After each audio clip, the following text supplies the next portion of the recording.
நீங்க கார்லயோ இல்ல பைக்லயோ போகும்போது, டிராபிக் போலீஸ் உங்கள புடிச்சு லைசென்ஸோ இல்ல ஆர்சி புக்கோ கேட்டாங்கன்னாக்கா, சப்போஸ் நீங்க வீட்ல வச்சுட்டு மறந்துட்டு வந்துட்டீங்கன்னாக்கா, இனிமே கெஞ்ச தேவையில்ல. அதுக்கு பதிலா நீங்க ஃபைனும் கட்ட தேவையில்ல.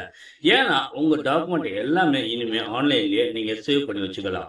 இது ஆர்சி புக், லைசென்ஸ் மட்டும் சேவ் பண்ணி வச்சுக்கணும் அப்படின்னு அவசியம் இல்ல. உங்களோட எந்த டாக்குமெண்ட் இருந்தாலும் சேவ் பண்ணிக்கலாம். உங்களோட சர்டிபிகேட் எதுவா இருந்தாலும் நீங்க சேவ் பண்ணி வச்சுக்கலாம்.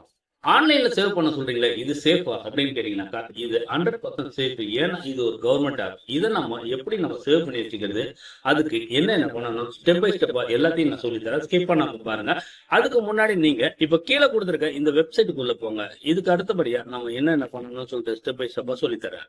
இந்த டிஜி லாக்கர் உங்களுக்கு கவர்ன்மெண்ட் குடுக்கறதால நீங்க பயப்பட தேவையில்ல. பயப்படாம நீங்க சேவ் பண்ணலாம். முதல்ல டிஜி லாக்கர் ஆப்ப ஓபன் பண்ணுங்க. இதுல சைன் அப் அப்படின்னு சொல்லிட்டு இருக்கு பாத்தீங்களா? முதல்ல அதை சைன் அப் பண்ணிட்டு நீங்க உங்க டீடைல் எல்லாம் கொடுக்க வேண்டியிருக்கும். அதுல உங்க ஆதார் கார்டு நம்பர் கேட்டிருப்பாங்க. அந்த ஆதார் கார்டு நம்பரை நீங்க என்டர் பண்ணிட்டீங்கன்னாக்கா உங்களுக்கு ஒரு ஓடிபி வரும். அதை என்டர் பண்ணிட்டு இங்க சப்மிட் கொடுத்துருங்க.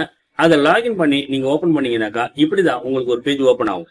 இதுல இஷ்யூ டாக்குமெண்ட் அப்படின்னு சொல்லிட்டு ஒரு பேஜ் இருக்கும். அந்த இஷ்யூ டாக்குமெண்ட்ல நீங்க என்னென்ன டாக்குமெண்ட் எல்லாம் ஆட் பண்ணிருக்கீங்களோ அதெல்லாம் காட்டும். நீங்க புதுசா எதனா டாக்குமெண்ட் ஆட் பண்ணீங்கன்னாக்கா அதை கிளிக் பண்ணி நீங்க அப்லோட் பண்ணீங்கன்னாக்கா அதுல ஷோ ஆகும். இப்ப நம்ம டிரைவிங் லைசன்ஸை ஆட் பண்ணி பார்ப்போம். இதுல டிரைவிங் லைசன்ஸ் அப்படின்ற ஆப்ஷனை கிளிக் பண்ணிக்கோங்க. அதுல தமிழ்நாடு டிரான்ஸ்போர்ட் அப்படின்ற ஆப்ஷனை நீங்க கிளிக் பண்ணுங்க. உங்க டிரைவிங் லைசன்ஸோட நம்பரை இதுல ஆட் பண்ணுங்க. அதுக்கப்புறமா கெட் டாக்குமெண்ட் அப்படின்ற ஆப்ஷனை நீங்க கிளிக் பண்ணுங்க. அதை நீங்க கிளிக் பண்ண உடனே உங்க லைசன்ஸ் அது காட்டும். அது வேணும்னா நீங்க இப்படி நீங்க கிளிக் பண்ணி அதுல வச்சுக்கலாம். இது மட்டும் இல்லாம உங்களோட 10th 12th மார்க் எல்லாத்தையுமே நீங்க இதுல ஆட் பண்ணிக்கலாம். இது இல்லாம வேற எதனா டாக்குமெண்ட் இருந்தா அது கூட நீங்க ஆட் பண்ணிக்கலாம்.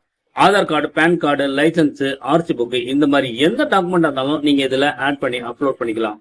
இந்த மெத்தடை யூஸ் பண்ணி நீங்க ஆன்லைன்ல ஈஸியா டிஜி லாக்கர்ல உங்களோட டாக்குமெண்ட் எல்லாம் சேவ் பண்ணிட்டீங்கன்னாக்கா நீங்க எதையுமே கையில எடுத்துட்டு போக தேவையில்ல. எங்கேயும் எதையும் மிஸ் பண்ண தேவையில்ல. உங்க போன்ல இருக்க டாக்குமெண்ட்டை நீங்க காமிச்சீங்கனாலே அது எல்லாருக்குமே அக்செப்டபிள். அதனால நீங்க பயப்பட தேவையில்ல. இனிமே டிஜி லாக்கர் உங்ககிட்ட இருக்கிறதால நீங்க டாக்குமெண்ட் எதையுமே வீட்டுல இருந்து எடுத்துட்டு போக தேவையில்ல. சேஃபா இருக்கலாம். இது பயனுள்ள தகவல் அப்படின்னு நீங்க நினைச்சீங்கன்னாக்கா உங்க ஃப்ரெண்ட்ஸ், ரிலேட்டிவ் எல்லாருக்குமே இதை ஷேர் பண்ணுங்க. நம்ம சேனலுக்கு சப்போர்ட் பண்ணுங்க.